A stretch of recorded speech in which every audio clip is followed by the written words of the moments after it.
Help your family, or stay out, Dad demanded when I refused to pay his debts.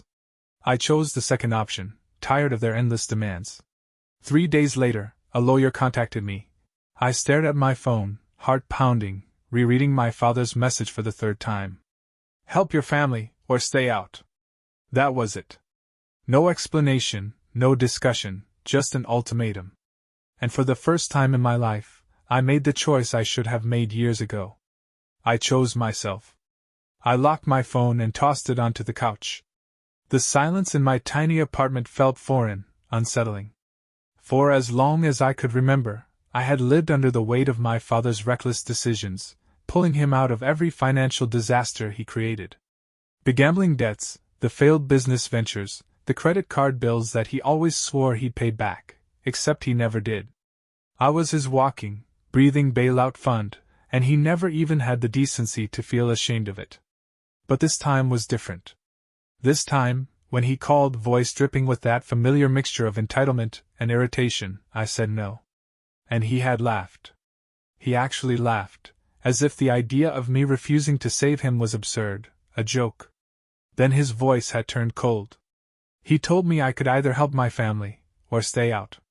And I had simply replied, then I'll stay out. I expected the guilt to hit me right away. But as I sat there, staring at the ceiling, all I felt was exhaustion. Then relief. For the first time in my life, I was free. Or so I thought. Because 3 days later, I got a call from a lawyer that changed everything. The call came while I was making coffee, the cheap kind that tasted like burnt cardboard but kept me functional. The number was unfamiliar, and for a second, I debated letting it go to voicemail. But something told me to pick up. Is this Daniel Carter? The voice on the other end was formal, professional. Yeah. Who's asking? Mr. Carter, my name is James Holloway. I'm an attorney representing the estate of Richard Carter. Do you have a moment to discuss your uncle's will? I almost dropped the coffee mug. My uncle? I racked my brain, trying to place the name. My father's side of the family was a tangled mess, full of distant relatives I barely knew. But Richard, Uncle Rick, I remembered him. Barely. My father always called him a loser, said he was a waste of space, someone who never amounted to anything. I hadn't seen him in over a decade. Yes, the lawyer continued. Richard Carter passed away 2 weeks ago, and as his sole beneficiary, you need to come to my office to discuss the details. I blinked. Sole beneficiary? Wait, are you saying he left me something? More than something, Mr. Holloway replied. He left you everything. I sat down hard in my chair, my head spinning. This had to be a mistake. I hadn't spoken to Uncle Rick since I was a teenager. Why would he leave me anything? And how much was everything? Okay, I said, still in shock. When do you need me to come in? As soon as possible. There are some urgent matters to discuss regarding your inheritance. That phrase, urgent matters, sent a ripple of unease through me. I had no idea what I was walking into. But one thing was certain.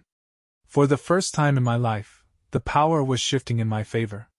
And I wasn't going to waste it. I barely remembered the drive to the lawyer's office. My mind was racing, flipping through memories of Uncle Rick, trying to piece together why me? Growing up, my father spoke about him with nothing but disdain.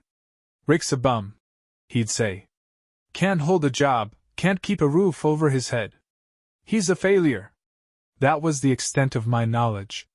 I had met him a handful of times at family gatherings, but he always stayed in the background, quiet, observant.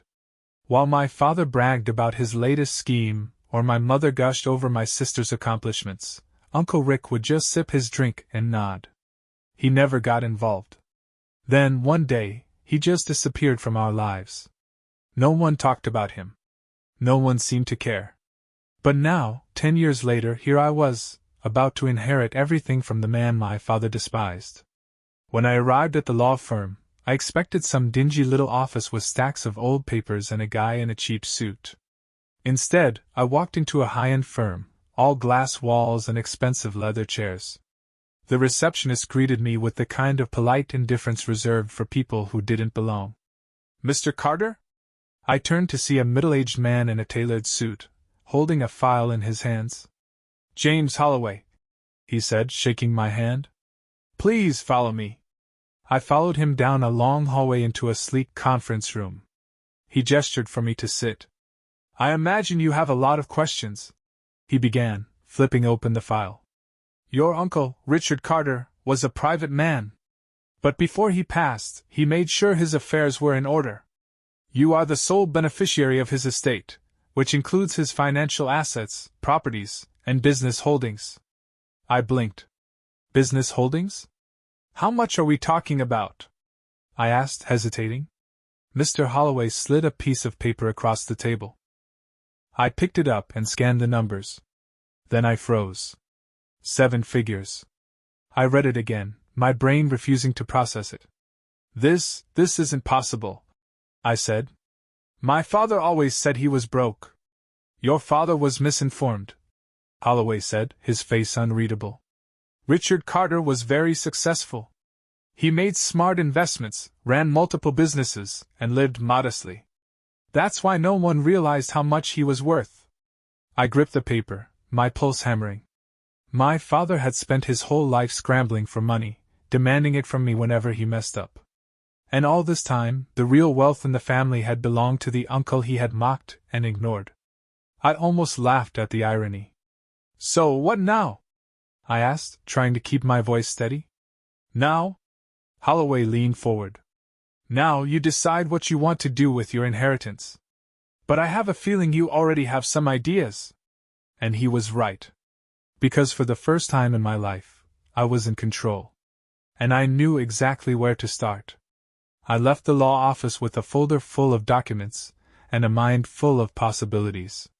The number, 7 figures, kept flashing in my head like a neon sign. I had gone from scraping by to being a millionaire in less than an hour. But this wasn't just about money. This was about power. For years, my father had used me like a personal bank, sucking me dry with his endless debts, guilt-tripping me into bailing him out every time he gambled away his paycheck. Every time I paid up, he acted like it was my duty, like I owed him for simply existing. Now, for the first time, I held the leverage. And I knew exactly how to use it. The first thing I did when I got home was dig into my father's financial situation. It wasn't hard. His debts were practically public knowledge. He owed money to everyone: banks, loan sharks, credit card companies. But one thing stood out. The biggest debt he had was to a private lender. Some local guy who had loaned him a large sum of money, probably under the table. And from what I could gather, my father was barely making the interest payments. I smirked. I had the money to buy out the debt. And once I owned it, I could do exactly what my father had done to me for years: call in the payment. Immediately. But I wasn't stopping there. A little more research led me to something even better. My parents' house, the house they had lived in for decades, was leveraged to the brink of foreclosure. One more missed payment, and the bank would seize it. So I made a call. Within 24 hours, I had purchased my father's debt. By the end of the week, I had also bought the rights to his house's foreclosure. And then I waited. 3 days later, my phone rang. It was my father. "Daniel, we need to talk." His voice was tight, impatient. "Oh? About what?" I played dumb, letting the silence stretch. "Cut the crap," he snapped. "I got a notice today saying my debts have been transferred to a new collector. The guy's demanding full payment. That wouldn't happen to be you, would it?" I smiled. "It is." There was silence on the other end. For the first time in my life, my father had nothing to say. "You wanted me to stay out of your life," I said, my voice calm. "I'm just following orders. Pay up, Dad. You have 7 days. Daniel, listen." I hung up. This was just the beginning. I didn't hear from my father for 2 days after that call. I imagined him pacing in his living room, checking his dwindling bank accounts, trying to figure out how to fix a situation that, for once, I controlled. But I wasn't done yet. I had already taken over his debts. Now, it was time for the house. Since I now held the rights to the foreclosure, all it took was a single push. A final notice was sent out, demanding immediate payment. I knew my father didn't have the money. He had always lived paycheck to paycheck, gambling away what little he had in hopes of a big win. This time, there was no one left to save him. The next call didn't come from my father. It came from my mother. "Daniel, please," she said the moment I answered. "Whatever you're doing, you have to stop." I almost laughed. Stop? Had they ever stopped when I was struggling? Had they ever hesitated to take from me, to drain me dry, leaving me with nothing? "I'm just doing what Dad always told me to do," I said. "Handling my responsibilities." "You're ruining us," she cried. "This is our home. And how many times did you tell me it wasn't your problem when Dad put himself in debt? You stood by while he bled me dry. And now? Now you care?" Silence. "You have 3 days to vacate the house," I said, my voice cold. "Consider this me finally staying out of your life." I hung up before she could respond. 3 days later, I stood outside the house as the eviction crew arrived. My father stormed out, his face red with rage. "You think this makes you a man?" he spat. "Destroying your own family?" I just watched as the movers started taking things out. "You told me to stay out," I said. "So I'm making sure you stay out too." He lunged at me, but I didn't flinch. "Get out of my sight," I said. "And don't ever come looking for me again." For the first time in my life, I walked away from them, without guilt, without hesitation. And for the first time in his life, my father was the one left with nothing. I expected my father to fight harder. To scream, to threaten, to drag me through another guilt trip. Instead, he just stood there, staring at the house as the movers carried out furniture, boxes, and whatever junk he had hoarded over the years.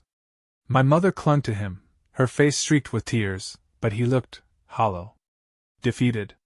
It was almost disappointing. "You always hated us," he muttered as I turned to leave. I stopped. "No," I said, looking him dead in the eye. "I just finally learned to stop loving people who don't love me back." With that, I walked away. By the end of the day, the house was officially mine. The locks were changed, and my parents were gone. For the first time, they were the ones with nowhere to go. I should have felt guilty. But I didn't. Because as I stepped inside, standing in what had once been their living room, I realized something. I had spent my whole life saving them. And now, for the first time, I had saved myself. But I wasn't done. Owning my father's house wasn't enough. I wanted to make sure he never recovered from this. So I dug deeper. It turned out, my father had more hidden debt than I thought. Old business loans, unpaid taxes, even money borrowed from old friends who had long since given up on seeing it repaid. And with my new resources, it was easy, too easy, to buy those debts out, one by one. By the time I was finished, my father didn't just owe money, he owed me. And I wasn't nearly as forgiving as the banks. A final notice was sent to him: pay up, or declare bankruptcy. I knew what he would choose. Because for the first time in his life, he had no one left to save him. My father was too proud to beg. Too stubborn to ask for mercy. But bankruptcy? That was something he couldn't ignore. The final notice hit him like a wrecking ball. Within 48 hours, his name was officially on the bankruptcy filing, plastered in legal documents for all the world to see. The man who had spent his life demanding handouts was now financially ruined. He had lost everything: his home, his credit, his reputation.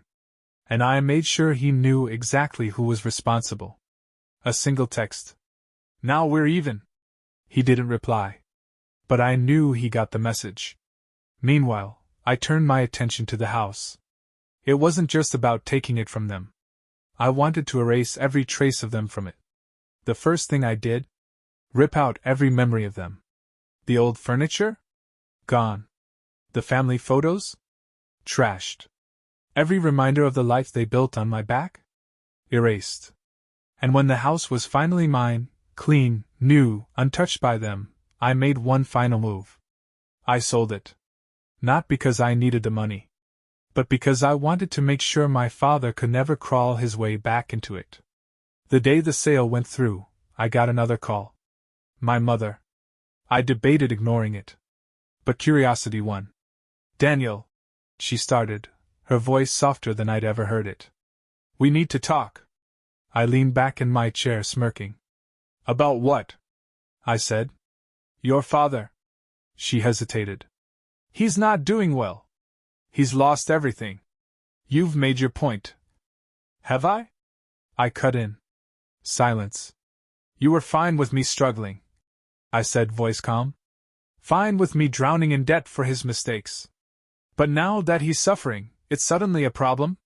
It's not the same, she whispered. No, I agreed. Because this time, it's his problem. Not mine. And for the first time in her life, she had nothing left to say. I hung up. And I never answered her calls again.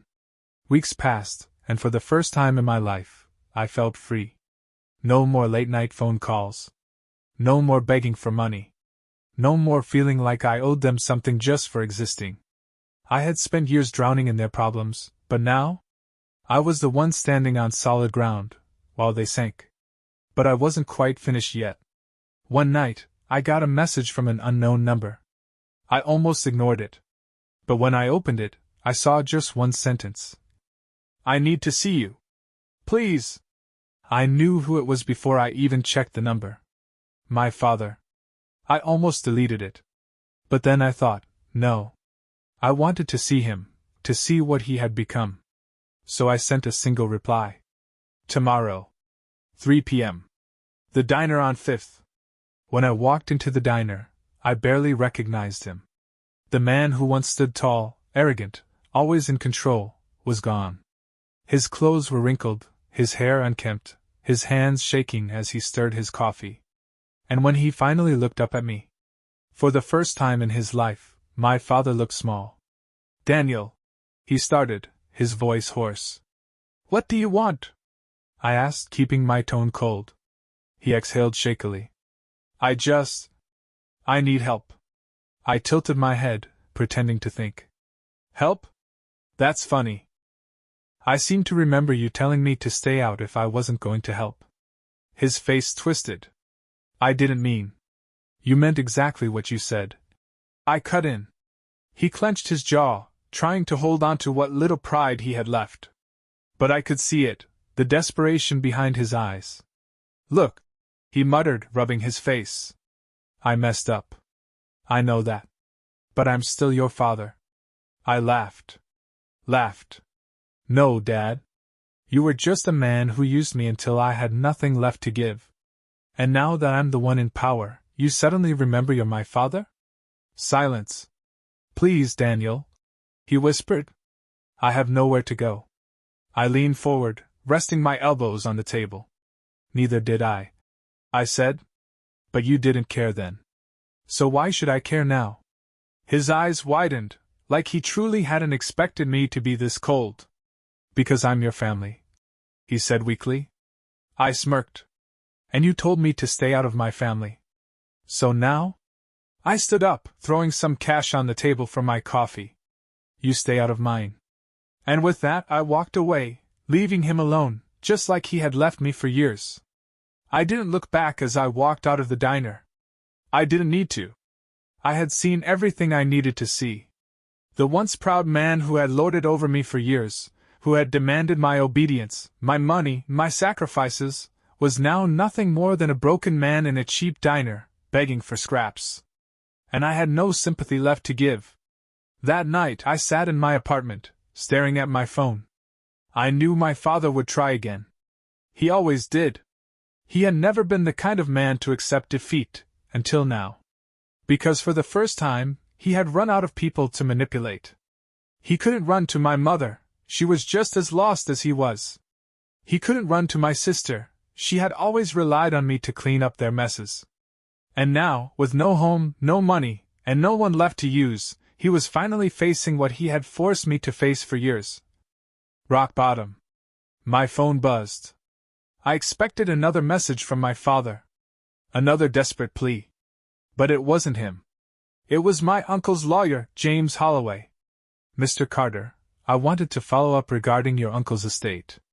There's one more matter I'd like to discuss in person. Please call me when you have a moment. My stomach tightened. What else could there be? I had already received the inheritance, finalized the paperwork, and used that money to take back everything my father stole from me. I called him back. Mr. Carter, I'm glad you called, Holloway said. There's something I recently discovered while reviewing your uncle's documents. Something I believe you should know. Go on. Your uncle, Richard, had one final asset that was overlooked. A property. I frowned. I thought I already received everything. You did, except for this. It was a separate matter, something he had set aside years ago. And it's quite interesting. What kind of property? I asked. Holloway paused for a moment, then said something that made my blood go cold.